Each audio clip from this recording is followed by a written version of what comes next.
we have this terminology as like close to cash.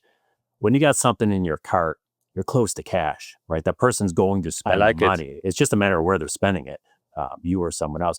I mean, in your case, if you've got a customized product, you've got to be sending shopping. Look at all the effort you did. It's like you got to measure it. You've got to, height, width, length. You got to make sure the books fit on there. Like you got to be precise. That is someone who's buying a bookshelf, bar none. Like they are getting it. So I'll drop some benchmarks, and then we can kind of talk through why people aren't doing it and kind of how to make them more effective a little, from a optimization standpoint. So I mentioned email automation before, and this is really where I think it can supplement and help connect those different marketing channels, paid ads or whatever.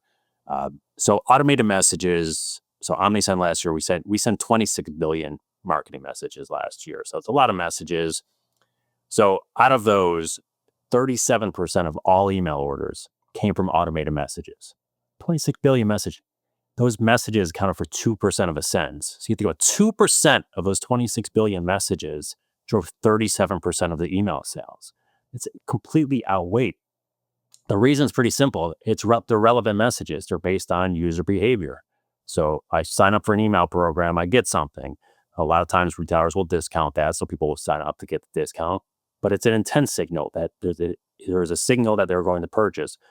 Browse abandonment, product abandonment, right? These are things where I'm on your website, I'm checking something out, and then I leave. It's most people, online window shoppers. We can target them with a message that's relevant to what they're looking at. So again, intent signal, but targeted and very relevant. And then cart abandonment is pretty obvious, right? So I've identified what I'm going to buy. It's just a matter of where I'm buying it. So we should be, so those three make up the majority, over 80% of all automated email orders. So if you're a brand, you're a services company, you're a B2B company, all those tactics still apply. But at the end of the day, it's about relevance. Are the messages relevant to you? So you mentioned, you gave the example before, hey, we send emails, we don't really see a lot of return on them. I would say, are the emails what your customers are looking for, right? So a lot of retailers would just send blast and blast messages. It's the common approach. It's going to be relevant for some. It's not going to be relevant for most because they're shotgunned out. Those automated messages target individuals based on user behavior. They're automatically relevant because the content is based on what they're doing. We just guide that journey, and it's focused on that relevance. If you're a retailer, cart abandonments, you got to have to have it, right? But the other two, I would focus on. Those are the key three, right? We talk about, what are your pillars? Welcome messages, product abandonment, cart abandonment. And then from there, you can move on to other things like post-purchase. Those, I don't even know what to say with them. Like those are the three I would do. It applies to B2B as well, right? So we think about, again, we want to capture that email address. How do we capture the email address if we're a services company? Maybe we have,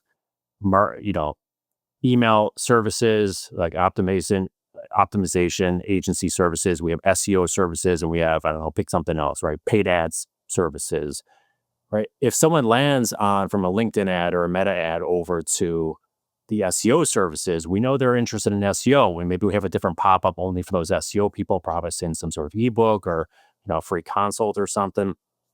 But we capture them, we can tag them with SEO, and now we can start to retarget them, right? We can send them a welcome series based on our SEO services. And then we subtly call out the other things, right? Need help with paid ads? We also have that. But we target that around what they're interested in and what we've generated there.